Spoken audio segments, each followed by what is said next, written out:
right, everybody, we are back this week with UFC Fight Night Vancouver, DeRitter versus Allen, live from Canada. In the main event, you have the middleweight bout between the rising title contender in Reinier DeRitter taking on the, I guess you could say, short notice opponent after Anthony Fluffy Hernandez pulled out in the longtime UFC 185 stablemate in Brendan All-In Allen, former teammates at Killcliff FC, trying to stake their claim to be the next title challenger in the middleweight division. So without any further ado, let's get this started and step into the ring.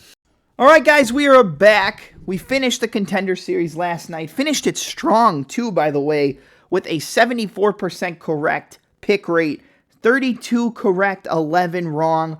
I'm pretty happy with that. We were coming into the last week needing a big week because we had a couple weeks where it was 3-2, 2-3. We did have one clean sweep week throughout the 10 weeks, so, I'm happy about that.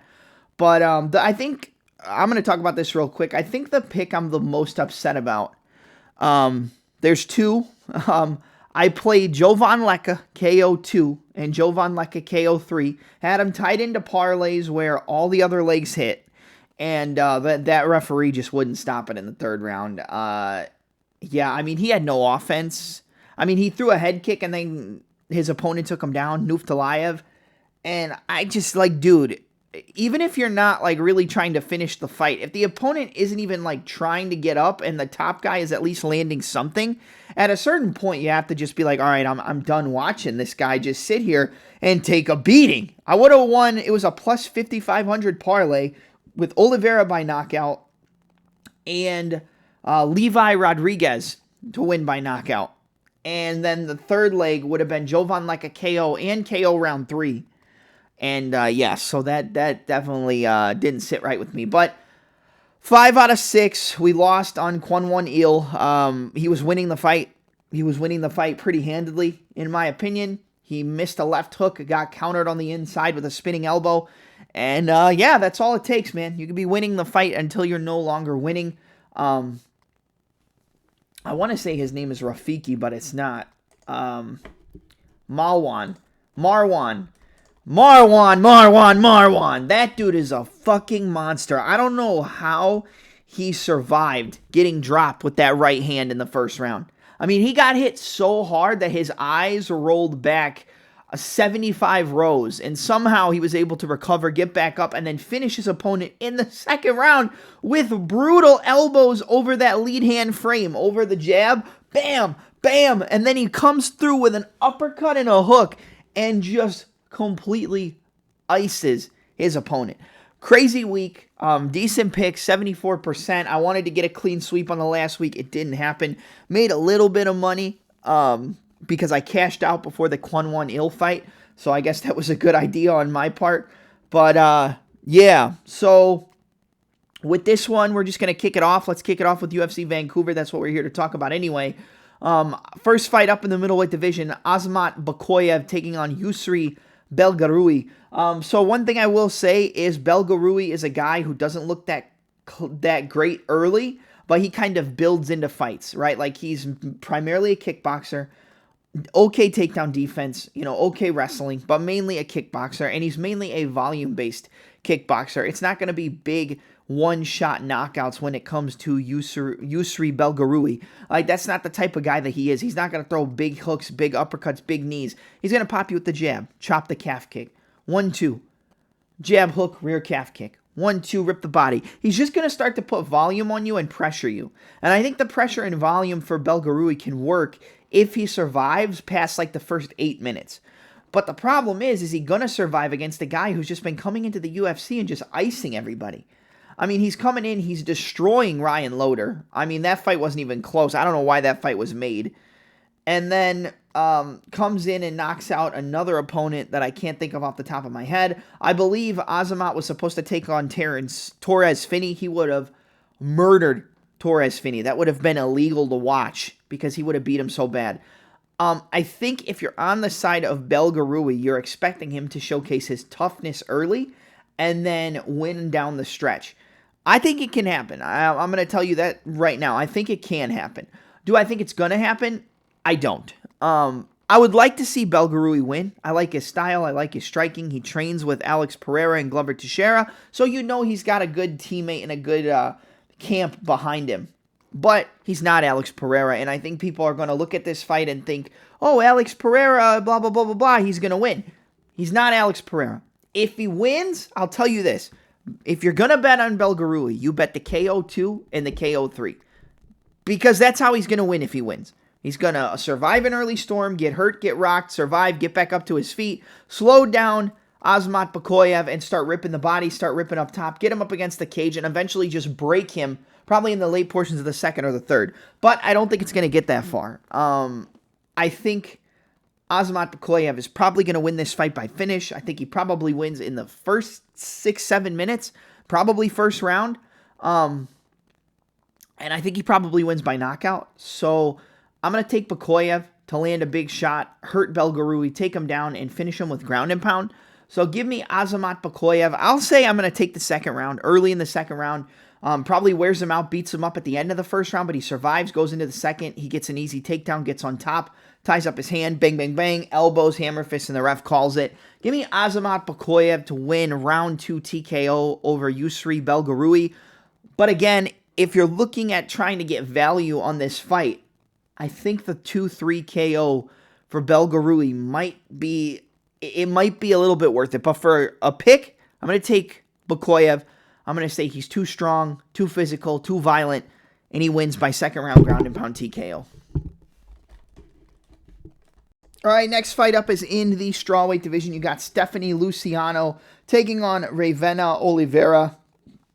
7-2-1 for Oliveira, 6-2-1 for Luciano. This is striker versus grappler. I think everybody knows that coming in. And I'm not going to spend a lot of time on this fight. I don't like the long layoff for Ravena Oliveira. I don't like the fact that I feel like Luciano is much cleaner on the feet. She's got better footwork, better movement. She's harder to tie up. I know she got tied up, taken down, and controlled by Sam Hughes, but I think Sam Hughes is coming into her own in the division at this point. She's getting finishes. She's getting very close to finishes, and she's winning decisions in fights where it could be close, but she's making the adjustments to win on the scorecards. I don't hold that loss to Sam Hughes against Stephanie Luciano as much as some other people might. I like Luciano's kicks to the body. I like her jab. I like her 1-2. I think her striking is very, very clean. And I think the only way she loses is if she continually gives up takedowns and top control and gets controlled or submitted, probably in the second or third by Ravena Oliveira. I think Oliveira could pull off that game plan, so I'm not going to sit here and tell you it can't happen. It's going to be a domination. I think the money line is wide. I think that, Luciano being a huge favorite doesn't make sense because it's women's MMA. And these big favorites can shit the bed so many times. And I don't ever think you can really trust a huge favorite. But I will say in this fight, I'm going to take Luciano because every fight starts on the feet. And I think she's going to have good takedown defense early. And I think the striking is just going to be too much for Ravena Oliveira. Could she take her down? Yes. Could she wind up on top and go for a sub? Yes. But I think after that Sam Hughes fight, I'm expecting Luciano to make a lot of improvements. And with the long layoff of Ravena Oliveira, we don't know what we're going to be expecting. I understand seeing the plus 250, plus 300 price tag on her and saying it's women's MMA and playing it. I get it. I'm not going to pick her to win, though. I'm going to take Luciano. I think she outstrikes her. I think she stuffs a lot of the takedowns. I think she keeps her behind that jab and keeps her on the edge of the jab and slightly out at kicking range to start to chop some kicks and knees to the body and elbows. And I think that she wins a clear decision, but I could see a round 3 TKO. So I think the 2-3 TKO for Luciano is definitely live. It's something I would probably look to play here because of the long layoff of Oliveira. But I think Oliveira is takedown, submission, or bust. And I think Luciano has shown holes in her grappling defense. She has shown holes in her takedown defense. But she's tough, she's durable, and she knows how to survive. And I feel like she's going to make improvements following that Sam Hughes fight where she could have easily won that and then just, failed in those first 2 rounds but came back in the third. So give me Stephanie Luciano. I'm going to say she wins round 3 TKO over Ravena Oliveira. I think she's just going to overwhelm this girl. I think the layoff's going to play into factor, and I think she's going to start ripping the body and come back up top. And I actually think it's going to look very similar to the a fight from this past weekend. Julia Polastri and Karolina Kowalkiewicz. I think it's going to look very similar to that, but much more of a levels difference on the feet. So I'm going to take Stephanie Luciano, round 3 TKO over Ravena Oliveira, and we'll go to the next one. All right, next fight up is in the lightweight division. You got a battle between Kyle Prepolec taking on Drew Dober. This is a weird fight, man. Like, at this point in their careers, I would almost trust Prepolec more than I would Dober. And I know that sounds crazy, but, you know, Prepolec's from Canada. He's coming into this fight in his hometown. He's never been knocked out. So it could be a level of competition thing, you know. Like, Dober could come in here and spark him with a left hand and knock him out.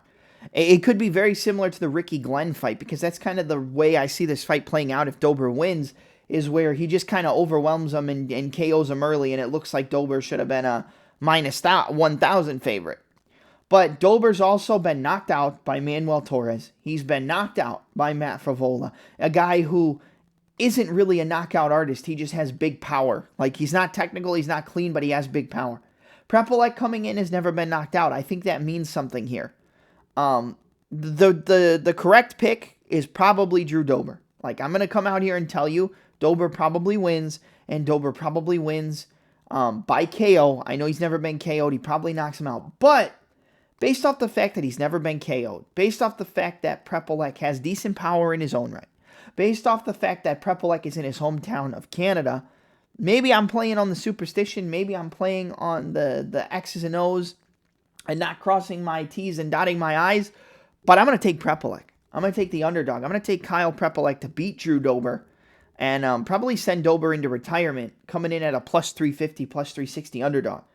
Do I think you should go parlay Prepolec? Nope. Do I think he's a safe bet? Absolutely not, and I'm not going to tell you that. But based off what I've seen from Dober lately, I think Dober's a little bit punchy. I think Dober's a little bit, his chin's been tested a lot. You know, Prepolec is, 16-9, 18-9, something like that? Hold on.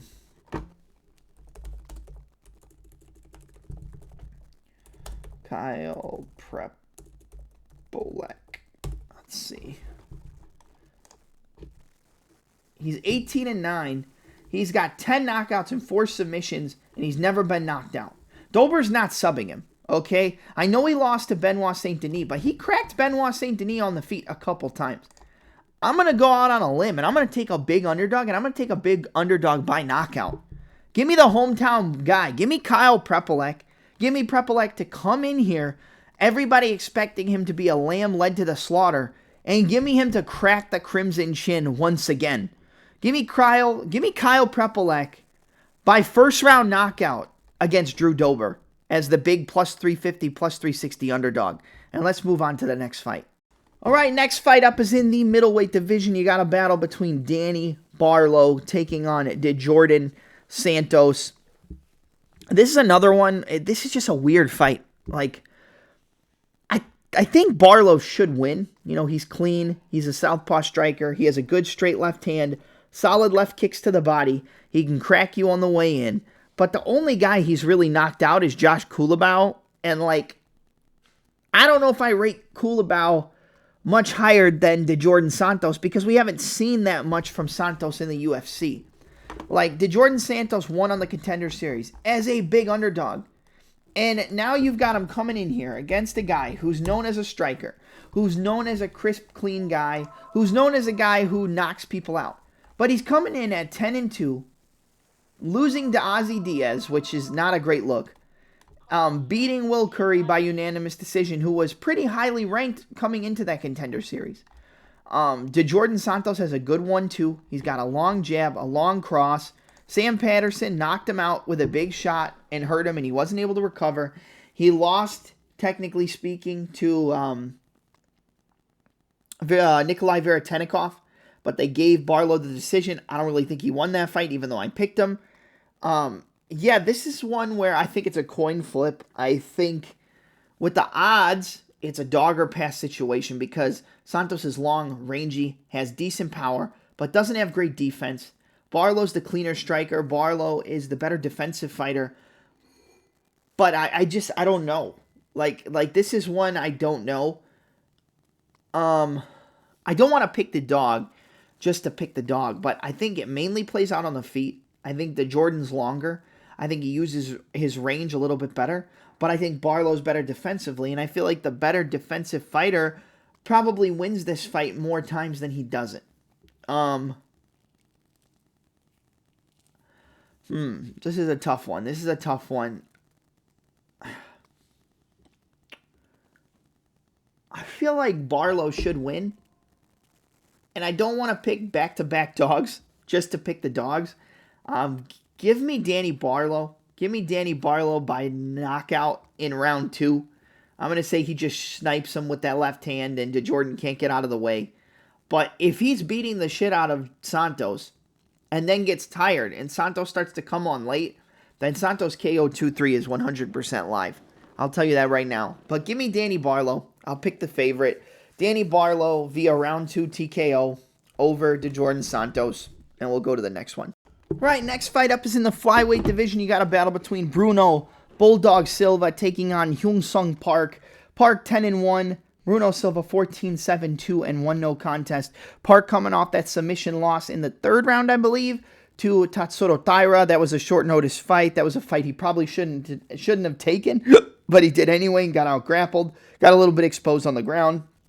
Bruno Silva coming off losses to Manel Cape and Joshua Van. So yeah, he's coming off losses, but he's coming off losses to the top guys in the division. Van's literally fighting for a title in December. Yeah, so this one is weird because I think on all aspects, Hyung Sung Park should kind of run through Bruno Silva. Good boxer, rips shots to the body, solid combinations up against the cage, good on the inside, solid 1-2s from range, decent kicks, and a decent grappler. Bruno Silva, solid front kicks, decent 1-2s, doesn't mind making it dirty, making it nasty, can come back from getting obliterated and find that KO, but he's a guy where I think he relied a lot on durability in his career, and I think that durability is slowly but surely just seeping through the cracks until he just has a dust, or I guess you could say a speck of dust left in terms of durability. I think in terms of level of competition, Bruno Silva has fought the better guys, but I think he's defensively irresponsible. I think Park is better on the defense, especially on the feet. I think if anybody's going to look to grapple in this fight, it's probably going to be Park from an offensive perspective. I don't really see Bruno looking to, put in takedowns, wrestling, get on top, and look to grapple with a guy who's got a lot of wins by submission and a lot of wins by knockout. He's 10-1 as a professional. 9 of those wins are by finish. I believe it's 5 by knockout, 4 by submission. So the guy is well-rounded. I mean, he can jump on your back and submit you. He can take you down. He can beat you up in the clinch. He can TKO you against the fence. Like, he's crisp, clean, sharp, technical, and he's well-rounded. I think that's a bad recipe for a guy like Bruno Silva. Where Silva is good, Silva is technical, Silva throws good 1-2s, good front kicks, solid left hooks. He moves well. He keeps that high guard well. But he leaves his body open, and I feel like Hyung Sung Park is just going to rip that body apart. And I think if he does rip the body apart, I think it's going to be more of Silva trying to counter back, which could open up, number one, the counter-striking of Park, or he could try to offensively wrestle to slow down Park and then just get himself tied up, get his back taken, and get submitted. So I think Park by knockout is live. I think Park by submission is live. I think if you're on the side of Silva, you probably say KO because I don't expect him to win a decision. I don't think he has, number one, the volume to win a decision. I don't think he has the well-rounded enough game to win a decision. So with Silva, number one, he's already an underdog. If you're going to play Silva, you just play Silva by knockout, which is probably plus 500, plus 450, plus 700, something like that. Like if you're going to play Bruno Silva, you just take him by KO. But from an overall perspective, I think the better fighter is Hyung Sung Park. I think the more technical fighter is Hyung Sung Park. I think the more well-rounded fighter, just based on the records, I mean, just take a look at the records, 5 KOs, 4 submissions, it's Hyung Sung Park. He's good on the feet. He has power. He's good with forward pressure, good with his wrestling, good with his submissions. I got to go Park. I'm going to go Park by second round TKO. I think he hurts Bruno Silva to the body and then just kind of overwhelms him. A little bit like what Joshua Van did. But I think it's going to be a pretty dominant performance. So give me the favorite. Give me Hyung Sung Park. Give me peace of mind. Hyung Sung Park to win. I'm going to take him by a second round TKO up against the cage against Bruno Bulldog Silva. All right, next fight up is in the bantamweight division. You got a battle between Charles Jourdain taking on Davy Grant. Yeah, you know, I'm a little surprised that Grant's the underdog, but I think if this fight wasn't in Canada, the line would be a lot closer. Listen, I think Jourdain is getting better. I picked him to lose against Victor Henry. Looked like he was on his way to losing. Grabbed that guillotine, submitted him. I picked against him with Nathaniel Wood back in the day. Wood dominated him. I picked against him with Gene Silva. Gene Silva knocked him out. I've picked against this guy a bunch, and usually I'm on the right side. But I rarely ever find myself picking him. I just don't trust him. I think he's a little bit of an idiot. And I mean that respectfully. He has all the tools to be a very solid fighter and a solid contender in the division. And I think he's putting things together at this point of his career. You know, he's got good kicks, really solid head kicks, solid kicks to the body, good 1-2s. Just a very solid guy overall. But he loses fights that he should win, and he wins fights that you don't expect him to win. I mean, if you look at his last few fights, we'll pull up Jourdain here. Computer's being a little slow, mate. Hold on. All right. So, he lost to Sean Woodson. Long, rangy striker. I picked him to beat Woodson. He lost. It was a split decision, but he lost. He lost to Gene Silva. We picked Silva. Bang. He beat Victor Henry. He was losing. He was getting out-wrestled. He was getting out-grappled. He found the guillotine. So, keep going. He beats Ricardo Ramos. Easy pick. Ramos is a quitter. We used that last weekend. It worked for us. Before that, he beats Gracie. I don't remember who I picked there. I feel like I picked Jourdain, but maybe I picked Gracie. I don't know. And then he loses to Nathaniel Wood via decision. So he has gone 2-2, 2-3. He's 3-3 in his last 6 fights. And everybody's going to come in here and expect, oh, it's in Canada. He can't lose in Canada. If there's a guy he's going to lose to, it's a guy who's durable. It's a guy who hasn't really been finished in the UFC. And it's a guy like Davy fucking Grant. Like, what are we doing here? Let's look at Davy Grant, okay? Well, let's just take a look. He wins via decision. Unanimous decision against Damon Blackshear. Picked him there. He beats Ramon Taveras. We picked against him. He clearly won that fight, dominated him, outclassed him. He loses to Marcos. We picked Marcos. He should have won that fight. So technically he should be 3-0, 4-0, 5-0. He should be 5-1 in his last 6 fights. He lost a split decision to Adrian Yanez. Before that, he loses to Marlon Vera. That was, again, a fight that was a lot closer than people would have expected because this guy's just a dog. He knocks out Jonathan Martinez and he knocks out Martin Day. So, like, this guy doesn't really lose. He's a veteran of the UFC. I know his record is 17-7, but in his last few fights, he's 1, 2, 3, 4, 4-2, 5-2, 6-2. He's like 6-3 in his last 9 fights. Like, the guy doesn't lose very often. And if I gotta pick a guy who I'm gonna trust more, it's gonna be a guy like Davy Grant. But it's in Canada. The fight could be close. I think Grant has better combinations, better forward pressure. I think Jourdain is the cleaner striker in terms of technical striking. I think he has better kicks, does Charles Jourdain, but I just think he makes bad decisions. He's not the best decision maker. He does things at the wrong time, and it usually costs him fights. He's good, he's technical, he's crisp, he's clean. I love his kicks. I think he's got very good kicks. But I just think Davy Grant is going to outdog him here. And I think that's what it comes down to. Could he shoot a takedown and get caught in a guillotine? Sure.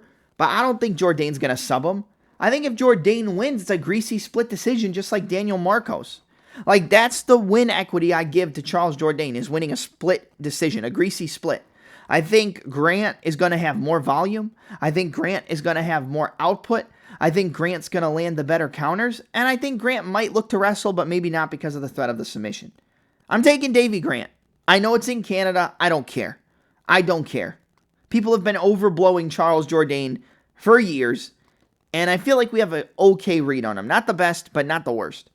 So give me Davy Grant. Give me Davy Grant to win by decision. I think he lands the more impactful shots. I think he makes the better decisions over 15 minutes, and I think maybe he pushes a little bit harder in that third round than Jourdain, and he wins the fight. So give me Davy Grant. Give me Davy Grant, 29-28, split decision. Because it's in Canada, I could definitely see it being a split. Even if we clearly think Davy won, don't be surprised if they give it to Jourdain on a split. But Davy Grant, 29-28, split decision over Charles Jourdain. I think he gets the job done here. All right, next fight up is in the lightweight division. You got a battle between Kyle, the Monster Nelson, taking on Matt, the Steamroller Frevola. 16-6-1 for Nelson, 11-5-1 for Matt Frevola. I'm just going to come right out and say it. I'm going to take Kyle Nelson here. Does he have some durability issues? Sure. But is he a lot cleaner than Frevola? Yes. Is he a lot crisper than Frevola? Yes. Is he going to have like the bigger length and reach advantage? The reach is identical, but I feel like he uses his length and reach a lot better than Frevola, while Frevola just comes in and crashes into the pocket with big shots. I like cleaner strikers against Matt Frevola, like a Fares Siam, like a, Kyle Nelson. I picked Frevola to win against Benoit Saint Denis. I still don't like Benoit Saint Denis. To this day, I'm still not the biggest fan of Benoit Saint Denis, and I rarely ever pick him to win. I picked against him with Rufy, who was a cleaner striker. It didn't work out. I think Frevola probably has the grappling edge here against Kyle Nelson, and he can always land that big shot and knock him out. Like, if we go into this fight and Frevola lands a big left hook and drops Kyle Nelson and finishes him off, would I be surprised? No. If they're trading in the pocket and Frevola lands a big overhand right, drops him and knocks him out, would I be surprised?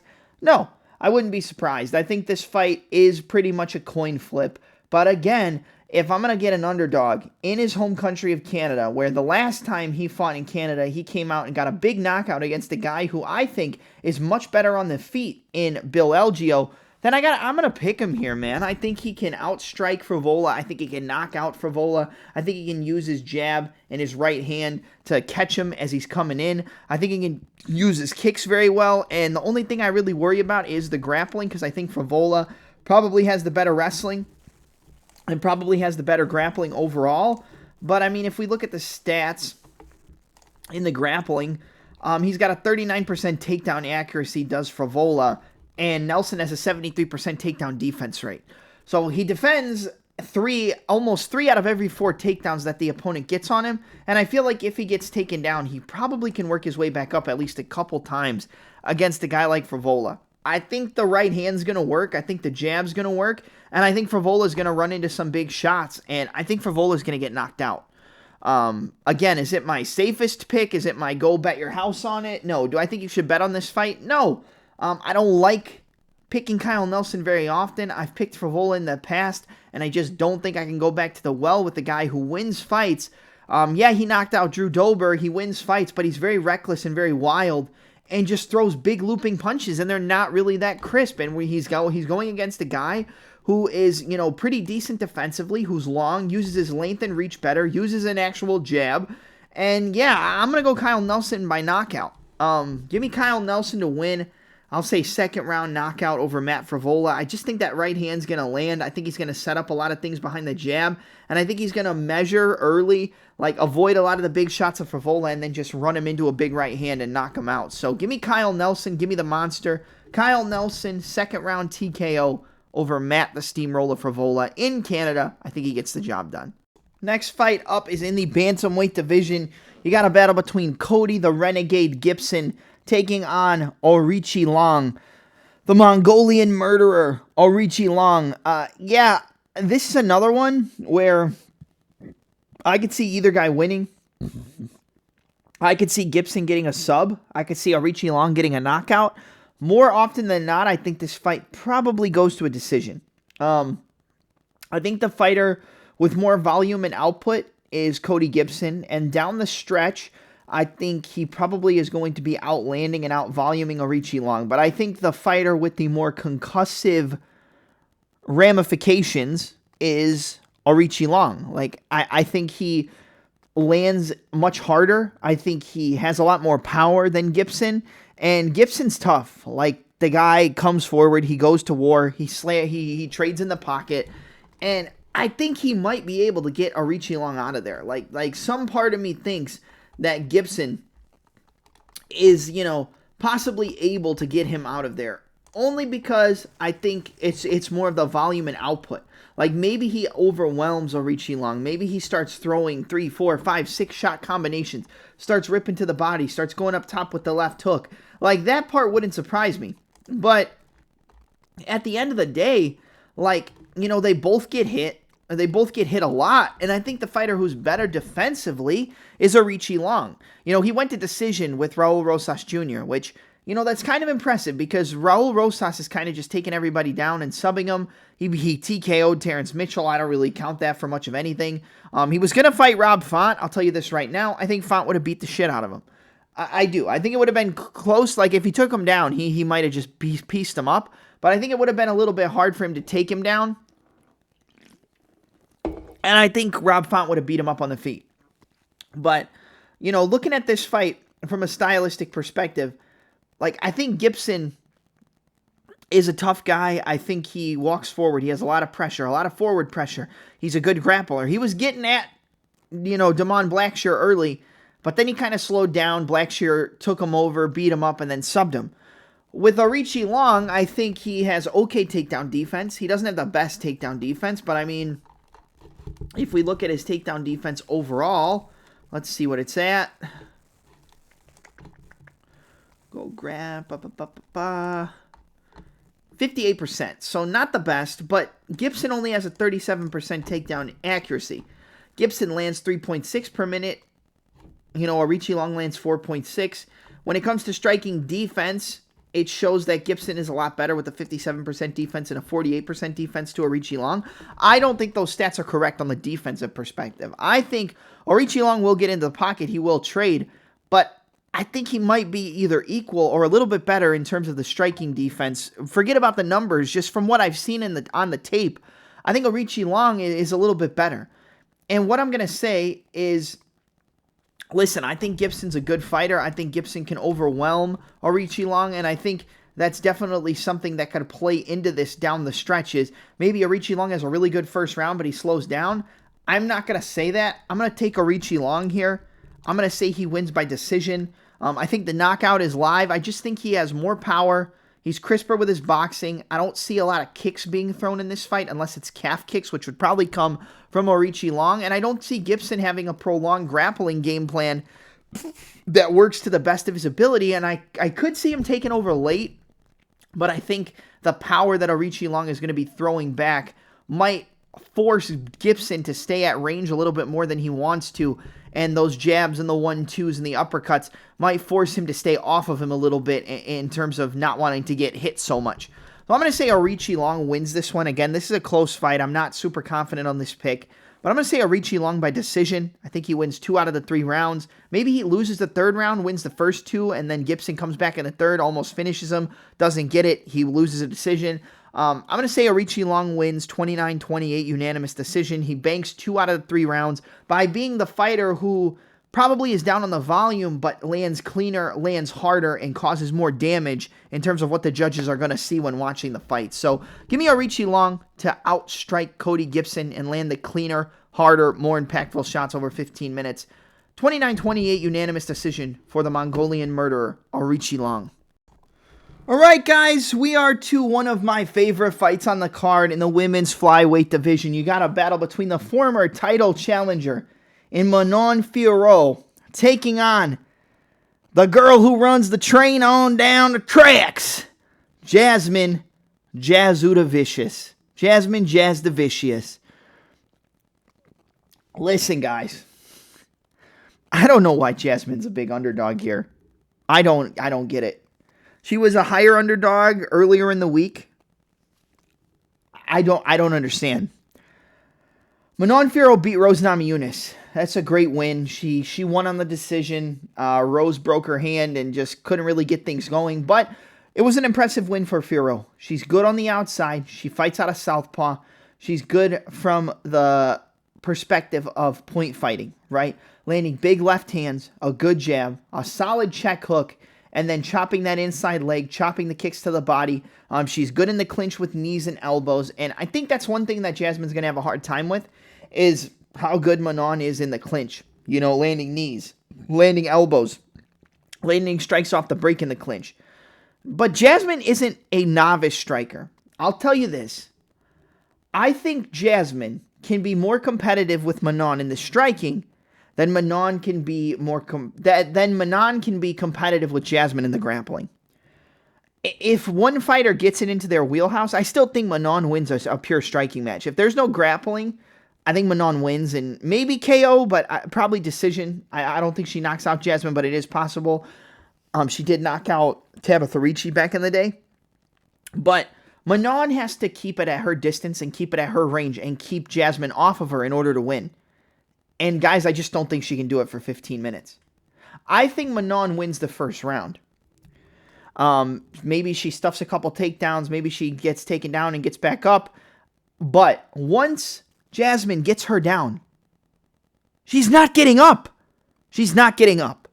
Jasmine is going to smother her, overwhelm her with ground and pound, go for constant submission attempts, and if the subs don't work, she's going back to the ground and pound.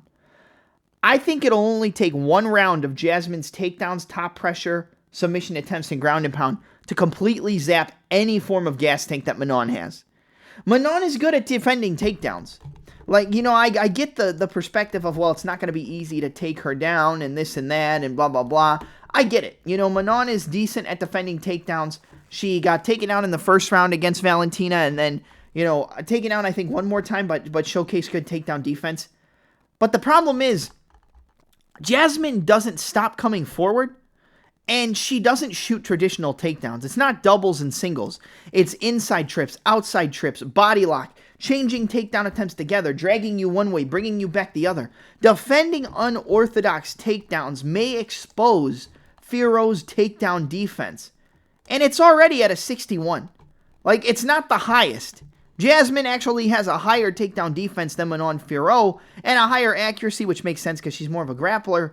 But I think Manon's going to look good for a round. I think she's going to land that left hand, land that check hook. You know, Jasmine does get hit. It does worry me that maybe she gets hit and potentially rocked and finished.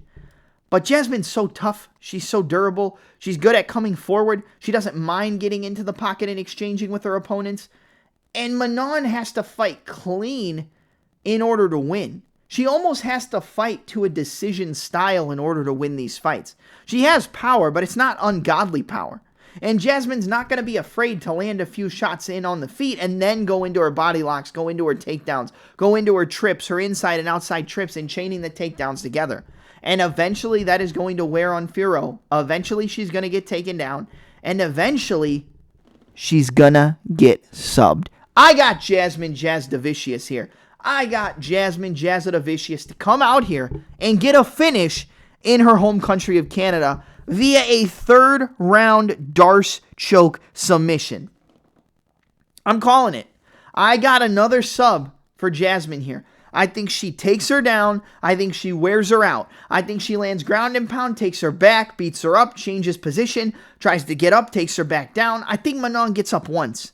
If she gets taken down again, she doesn't get up. She gets overwhelmed. She gets exhausted. She gives up her neck. She gets subbed. Give me Jasmine Jasudavicius to win via third round Darce choke submission. All right, the next fight up is in the bantamweight division. You got a battle between Marlon Chito Vera taking on Ayman Zahabi. So listen, guys, we picked Zahabi last time against Aldo, and man, that was one of the sweatiest fights of all time. I mean, he looked good in the first round and then almost died in the second and third, but he came back, weathered the storm, moved around enough, and eventually overwhelmed Aldo, exhausted him, took him down, beat him up, and stole back that third round, winning via unanimous decision. Listen, I think Marlon Vera is a guy who just doesn't have enough output, doesn't have enough volume, and doesn't put his foot on the gas. And that's why I think he's going to lose.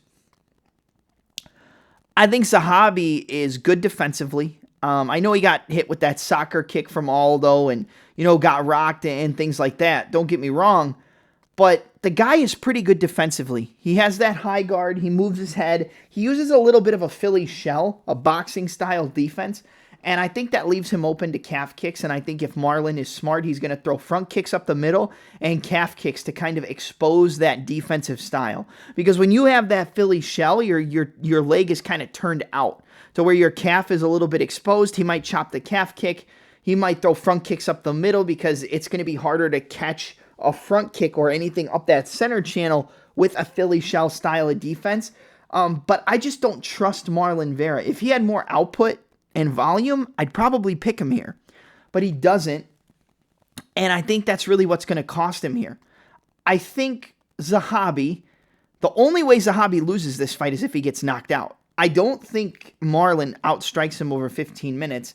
I don't think Marlon has enough volume and output to outstrike him over 15 minutes. And I think Zahabi has a solid jab, a good check hook. He has good footwork and movement. He doesn't just stand in the pocket and trade. He cuts angles. He circles out with that check hook.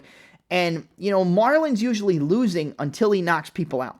And we saw him get rocked by Aldo in Zahabi. Like, we saw Aldo rock him, drop him, hurt him, basically knock him out, and he still was able to come back. Now, I think if you get rocked against Marlon Vera, Vera probably has better finishing instincts, and it's going to be harder to recover because he's going to really put the foot on the gas and try to get you out of there. But I also think, I don't think Marlon Vera rocks him, man. I don't, and I don't think if he doesn't rock him, I don't think he can win a decision because Marlon Vera's style isn't built to win decisions. It's built to finish fights. He doesn't have enough output. He doesn't have enough volume. He doesn't do enough. He's not going to look to wrestle. He's not going to look to get takedowns. He always comes on in the third round, but Zahabi's going to be there to come back, and he's not going to stand in the pocket and trade it and make it a war.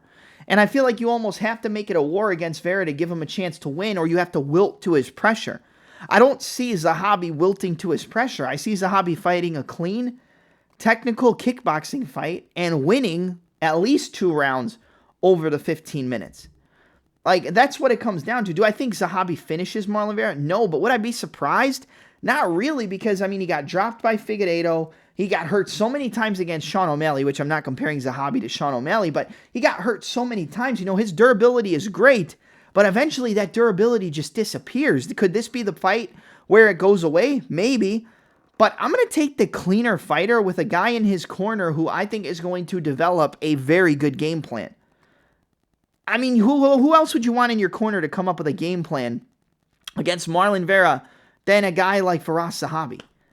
I think he develops a good game plan, and I think Zahabi just outpoints him, uses the jab, uses the check hook, uses the 1-2, circles, moves, avoids a lot of danger. I think he gets put in danger at least once. I'm not saying rocked, but, hit with a couple big shots.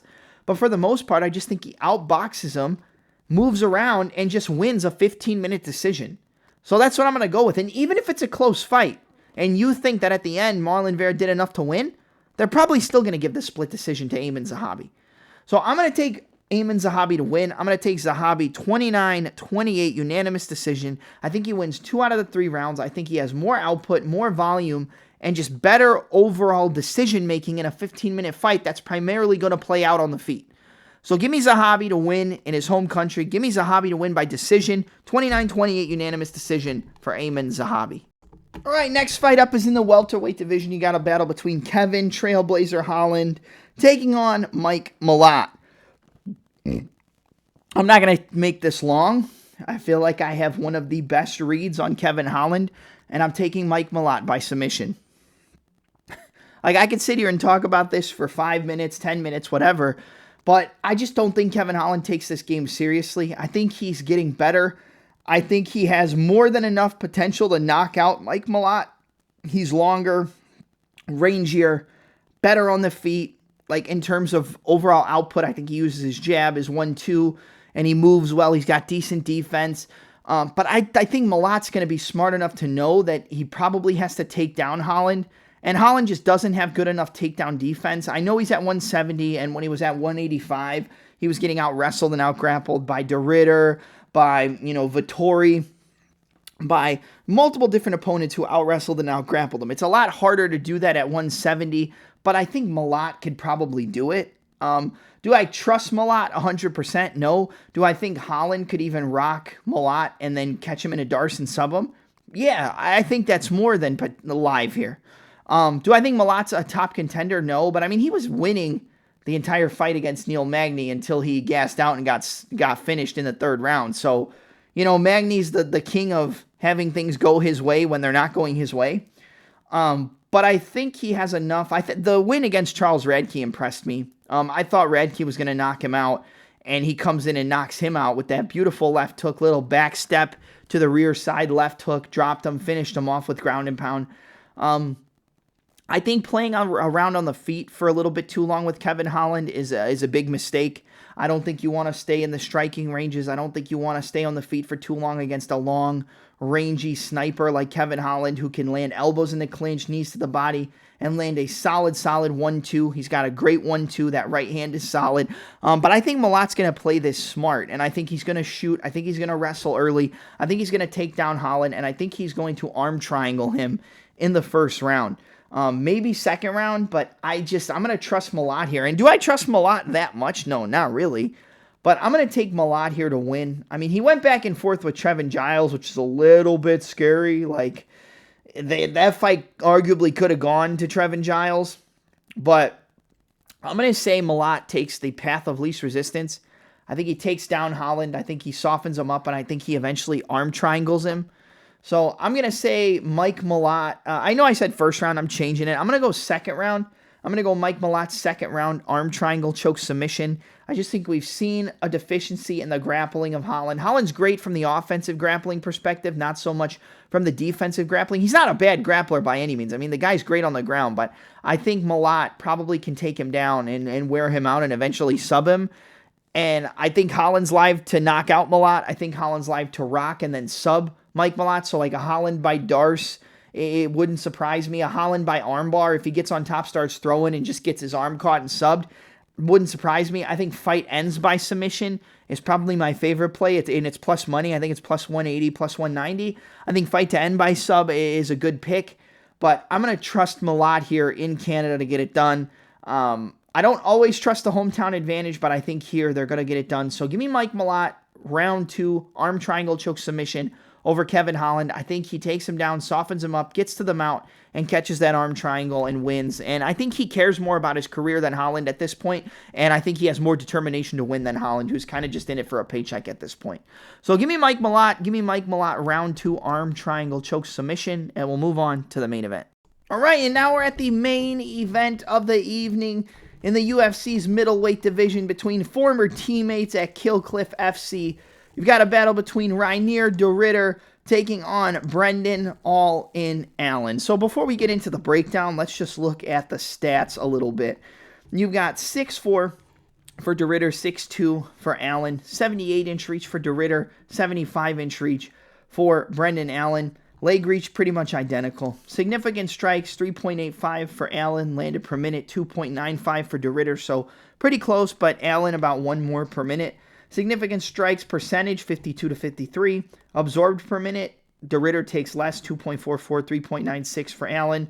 And defense is higher on the side of de Ridder, which is kind of hard to believe when you really look at their styles.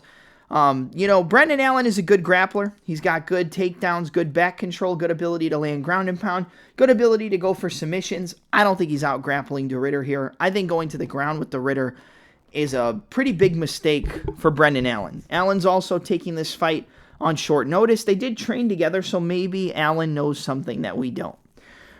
But what I know is I don't think you're going to be able to stop de Ridder right now. I think he's on the up and up. I mean, I think he pretty much smashed Whitaker. Like, he got dropped, but in my opinion, that wasn't a split decision. I think de Ridder clearly won 3 rounds. Almost finished Whitaker. Whitaker dropped him, landed a big right hand on the ground, looked like he knocked him out. De Ridder survived.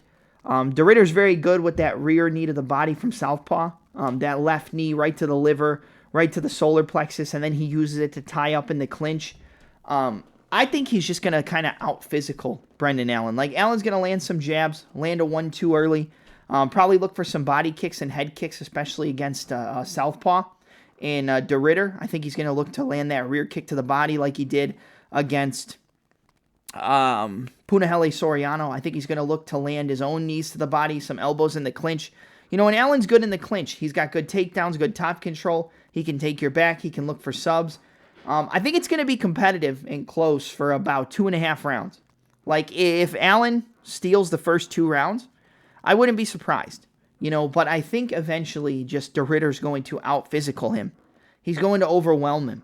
I think he's going to tie up in that over-under clinch. He's going to land knees to the body. He's going to get that head under his chin and grind it in there. He's going to land another knee to the body, another knee to the body. He's going to start to land 1-2s up top. He's going to start to push back Brendan Allen. He's going to start to pressure him. The takedown attempts are going to become more visible from Allen, and it's going to allow for De Ridder to start to tie up in the clinch. I think he's going to rip that body apart with those knees. I think he's going to land some elbows.